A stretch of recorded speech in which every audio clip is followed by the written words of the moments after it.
Bon alors aujourd'hui j'aimerais te faire une vidéo un petit peu spéciale que j'ai pas faite depuis longtemps. J'aimerais qu'on parle de l'échec et j'aimerais te montrer ma méthode qui est un petit peu bizarre je sais mais qui est extrêmement efficace pour ne jamais échouer. Alors je pense que tu commences à me connaître, tu sais pertinemment que moi je suis pas le genre de mec qui allume ma caméra et qui est là motivation, vidéo de motivation, keep going, persévérer, ne lâcher jamais rien. Tu sais que c'est pas trop mon délire de faire ces vidéos comme ça, surtout que je suis pas vraiment d'accord avec ces mecs là. Le problème des vidéos du genre keep going, motivation, continue toujours à persévérer, c'est que les mecs ne t'expliquent pas vraiment qu'est-ce que la vraie persévérance et surtout comment bien persévérer. Parce que je suis d'accord que la persévérance c'est quelque chose qui est important, tu vois, quand t'as un projet, quand t'as envie d'avancer vers un objectif, c'est important de jamais lâcher, c'est important de toujours continuer, je suis le premier à te le dire.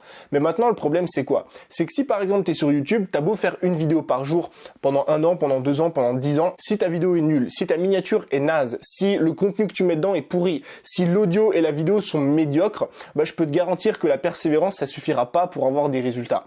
Donc persévérer, oui c'est bien, mais il faut apprendre à persévérer de la bonne façon. Et justement ce que j'aimerais faire aujourd'hui, tu commences à me connaître, c'est pas te donner des trucs de genre motivation et tout, de dire keep going, ne lâchez jamais rien, mais c'est vraiment de t'apprendre une méthode, de te donner une solution concrète en fait à cette peur de l'échec. Parce que quand tu es créateur de contenu sur internet, je pense que le plus gros frein à la réussite c'est celui-là, c'est la peur d'échouer. Pourquoi est-ce qu'on a toujours peur d'échouer quand on est sur internet, ou en tout cas quand on est indépendant ou quand on est créateur de contenu?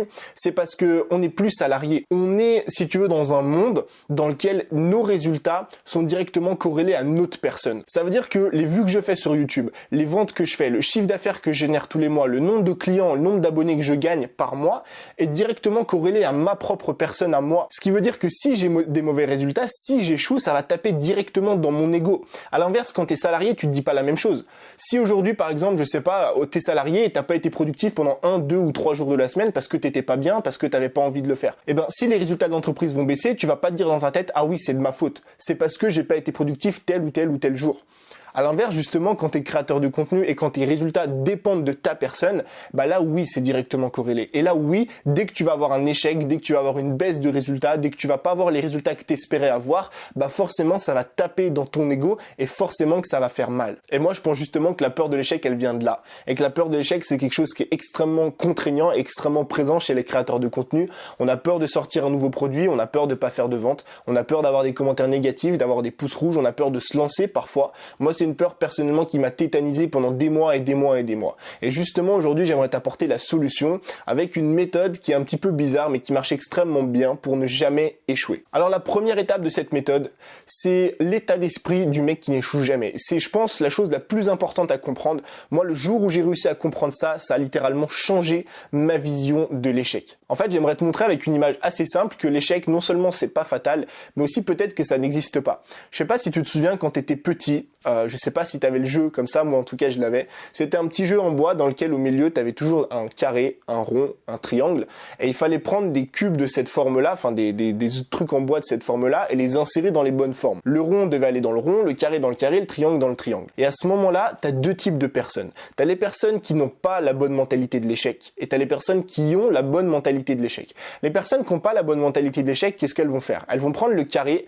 elles vont essayer de le mettre dans le rond une première fois, ça va pas marcher. Une deuxième fois, une troisième fois, elles vont peut-être taper avec un marteau derrière pour enfoncer le truc et que ça rentre, ça va pas marcher. Ces personnes-là, qu'est-ce qu'elles vont faire? Elles ont pas la bonne mentalité face à l'échec, elles vont prendre le cube, elles vont prendre le jeu, elles vont tout jeter, puis elles vont aller pleurer dans leur coin. Et ensuite, tu as le deuxième groupe de personnes. Les personnes qui sont comme moi et qui, je l'espère, au final sont comme toi, c'est les personnes qui ont la bonne vision, la bonne mentalité de l'échec. Tu vas prendre le carré, tu vas essayer de le mettre dans le rond, ça va pas rentrer. Donc là, la plupart des gens vont se dire c'est un échec. Non, c'est une avancée vers la solution. Pourquoi? Parce qu'il te reste plus que deux formes.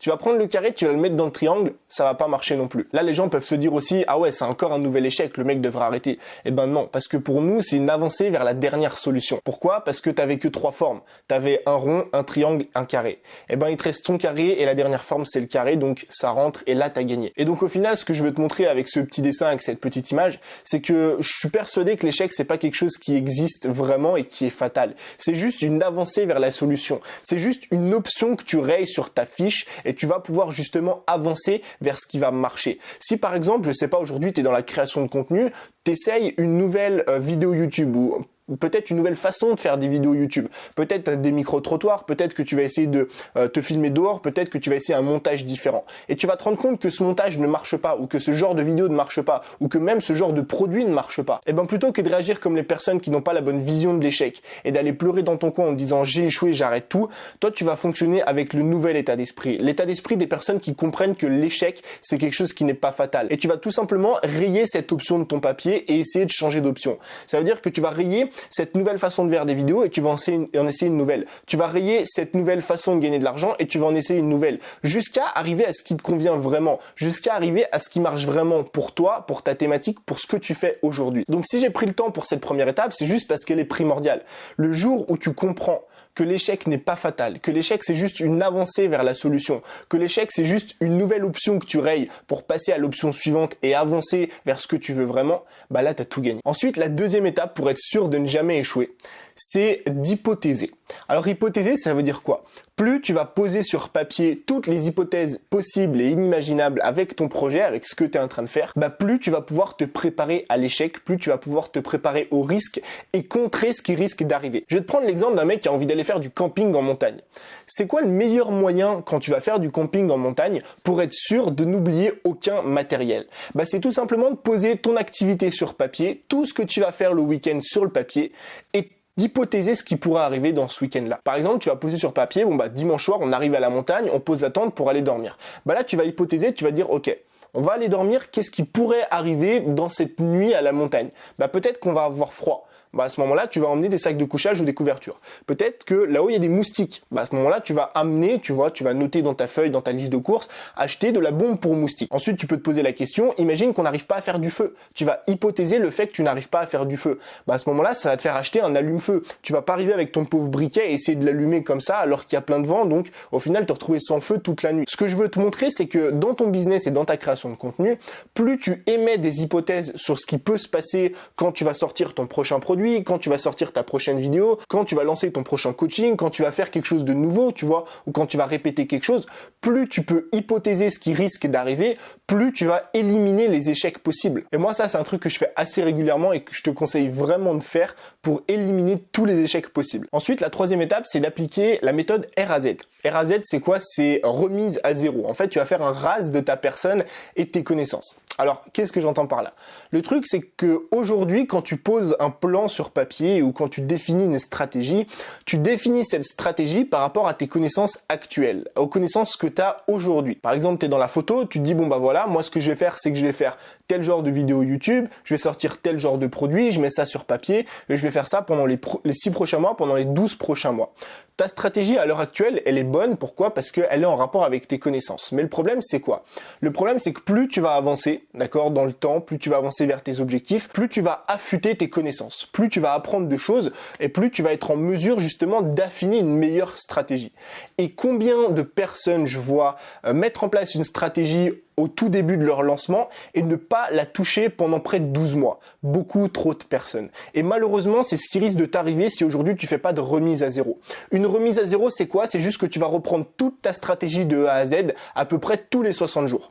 Pourquoi? Parce que ça te laisse le temps justement en 60 jours d'apprendre de nouvelles connaissances, par exemple en regardant mes vidéos, en écoutant mes podcasts, en achetant mes formations. Et justement, tous les 60 jours, tu pourras remettre à zéro tout ce plan avec des nouvelles connaissances, des nouvelles compétences. Et tu verras que au fur et à mesure, plus tu vas avancer, plus tu vas pouvoir affiner ta stratégie et justement limiter les échecs. Moi, c'est un truc, encore une fois, que j'applique au quotidien. C'est vraiment très important justement de refaire cette remise à zéro parce que je t'assure que après 6 mois ou 1 an d'apprentissage, tes connaissances sont 10, 15, 20, 50, parfois 100 fois supérieures à celles que tu avais quand tu as mis en place la première fois ton plan.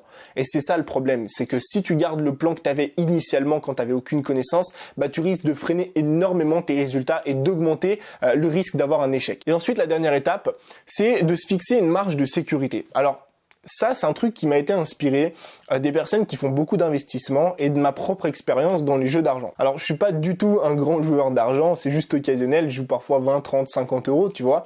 Mais dans les jeux d'argent et dans les investissements, les personnes se fixent toujours un point de retour, une marge de sécurité. Par exemple, les gros investisseurs se disent, bon bah voilà, si mon action descend en dessous de 50 000 euros, bah je retire mon argent pour soit maximiser mes profits ou soit minimiser mes pertes. Et moi, personnellement, quand je jouais aux jeux d'argent, c'est ce que je faisais.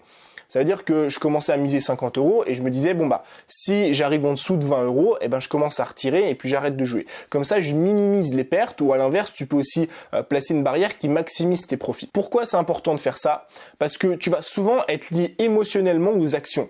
Et je sais pas si tu as déjà joué un petit peu au poker ou un petit peu au jeu d'argent, tu vois des fois 20, 30, 40 €, ben on se retrouve souvent émotionnellement attaché au jeu et on se dit à chaque fois, même des fois quand il nous reste 2-3 €, t'inquiète, je vais tout dépenser, je vais me refaire. Parfois même, certaines personnes viennent de dépenser 200, 300, 400 € et vont encore retirer des sous parce qu'elles sont persuadées, tu vois, mentalement, qu'elles vont pouvoir se reconstruire, qu'elles vont pouvoir se refaire. Et ça, c'est juste une descente aux enfers vers l'échec. Et justement, une bonne façon de contrer ça, c'est de se fixer une marge de sécurité. Alors je sais qu'appliquer ça dans la création de contenu, ça va te paraître un petit peu vague. Je vais te prendre un exemple très simple. En fait, le but, c'est de se fixer une marge de sécurité sur un chiffre.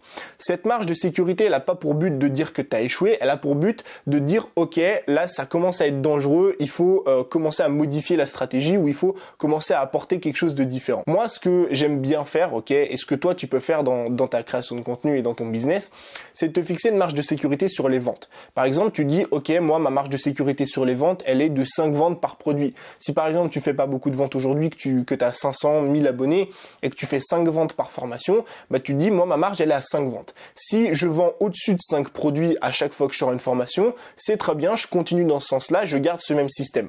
Par contre, si un jour j'arrive et je fais moins de 5 ventes, ça veut dire que je fais 1 ou 2 ventes, et ben là, je dois impérativement passer 2 heures sur le cas. Ça veut dire que je dois passer 2 heures sur la vente, enfin sur le produit que je viens de lancer, sur la formation que je viens de créer, et je vais essayer pendant ces 2 heures-là de comprendre qu'est-ce qui n'a pas marché. Est-ce que le problème vient de l'idée? Est-ce que le problème vient de mon contenu de vente? Est-ce que le problème vient de ma vidéo de vente? Et ce qui va se passer, c'est qu'à chaque fois que tu vas tirer cette sonnette d'alarme, à chaque fois que tu vas passer en dessous du seuil de la marge, enfin du chiffre de sécurité que tu t'étais fixé, eh ben tu vas pouvoir revoir ton système pour améliorer ça au fur et à mesure. Et je t'assure que si tu fixes des bonnes marges de sécurité, ça peut être en nombre de vues par exemple, tu dis bah moi à chaque vidéo je dois faire au minimum 70 vues, si je fais pas 70 vues, je dois absolument revoir ma vidéo, comprendre pourquoi elle n'a pas marché, est-ce que c'est le titre qui a pas fait cliquer, est-ce que c'est l'heure à laquelle j'ai publié qui est pas bonne, est-ce que c'est parce que je n'ai pas partagé mon contenu sur Instagram, sur Facebook ou dans ma liste email, etc.